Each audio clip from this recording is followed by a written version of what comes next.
One of the big moments when I talk to different teams and I show them what they can do with Claude Code is when they realize that Claude Code is not just about writing code. It's an agentic coding platform, but you can use it for way more. Like, for example, you can use it to automate a bunch of stuff. Now, I specifically connect Claude Code with Zapier.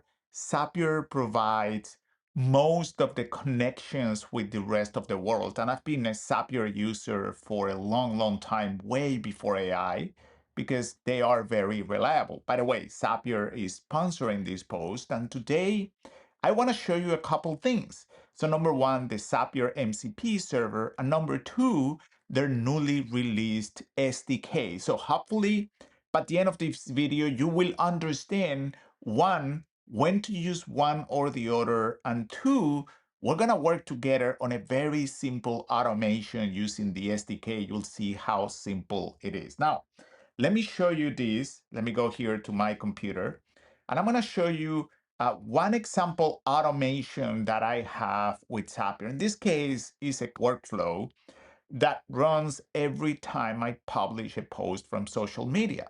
And the beauty of using Zapier here is not only that you can organize your workflow like this with multiple steps and branches and whatnot, but you can also connect to different tools. You can involve AI in the middle. Like, for example, here you can see this is AI by Zapier. And in this particular case, which I'm summarizing a post, I'm using GPT-5 Mini to do that summarization. In this other here, I'm using Claude 4.6 Opus. So you can do a lot. You can combine a lot of different components and tools in a Zapier workflow. Now, how do I connect Claude Code and run automations with Claude Code? Well, for that, we have the MCP, which is going to be the easiest way for you. So I want you to Google Zapier MCP, and that will take you to a screen like this. And as you can see, I have an MCP server here under this account that has access to my Gmail account. Now, notice how you can use at least 8,000 different applications here, okay? So if I add a tool to my MCP server, I mean, the sky's the limit. There's so many different tools that you can add to this MCP server. So that is the way you will use the MCP, okay? So Zapier now came up with something new, which is the Zapier SDK. So here is the difference, okay? The MCP server is great when you want to connect it to a chat interface, like ChatGPT or Claude Code. The problem with that is that every time you're running a skill, you're spending tokens. So sometimes when you know exactly what you want, it's much better to, instead of use an MCP server and spend tokens using an LLM that has to connect to through the MCP server to those tools, much better to just write the code that uses the SDK to connect to build your workflow and connect to those tools. You don't have to be spending tokens doing that.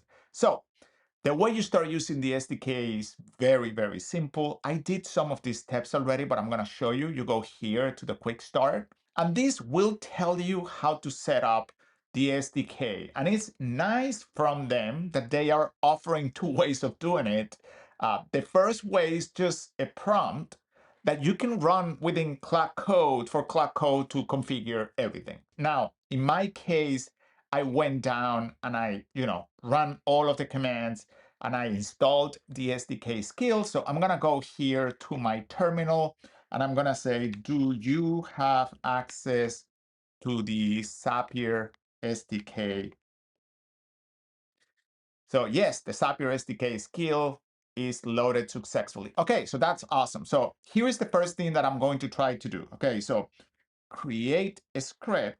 So basically, I want to just create a simple script that just lists out which tools I can use using the Zapier SDK.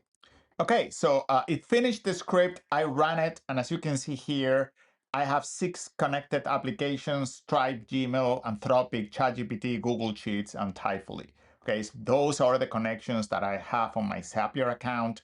So I can build any automation using those connections, or I can add new connections. And all of this was done using the script. So if I go here and I load, let me see what's in the folder. you can see there is a new script here called list tools. And this code is the one that Zapier just ran. So the beauty of this is that I'm not just using an MCP server, and every time I want to list the tools, I have to go and ask the model to do that. I can simply run this script, and the script will connect through the SDK without an LLM in the middle and will display those tools. Now, let's build something that's a little bit more interesting, even though it's going to be just a simple example. I'm going to go here, and I have an email that I sent myself. So this is an email. I sent it myself, and it's called to-do list, and it contains a to-do list. And I have here a spreadsheet that I open. I'm going to grab the ID of this spreadsheet. Okay, I'm going to grab this ID. And basically, I'm going to ask Claude Code to parse my Gmail, find the to-do list, and add those items to this spreadsheet. So let's go back to Claude Code, and then let's do that here. So I'm going to say, create a script. All right, so basically I'm asking the model, okay, I want you to update the spreadsheet with that ID by adding the to-do items that you find in that email. Okay, so let's see what the model does. By looking at here at the tools, the model should be able to realize that Zapier has access to Gmail. It also has access to Google Sheets, so it should be able to complete that. So let's wait for the model to finish and see what happens. Okay, so I now finished. I had to correct the columns because it was adding the to-do items in different columns, but it's now working correctly. As you can see here, it added the 3 items that it got from my email to my spreadsheet. So you could imagine that this could be something where I email myself anything that I want to do. Let's say I'm walking and I email myself anything that I want to do, and I have an automation that automatically picks that up from here and adds it to the proper place, which is gonna be easier for me to email myself than not opening a spreadsheet and adding it in the right row. It's just a simple automation to show you how the SDK works. If we go back here and take a look at the script, you can see that using the SDK skill, now I have an automation that I can run on a schedule. I don't need to use the MCP server and spend tokens. I can run the automation directly. This is going to be much more efficient. So hopefully this makes sense. Hopefully you enjoyed it, you found it helpful, and I'll see you in the next one. Bye-bye.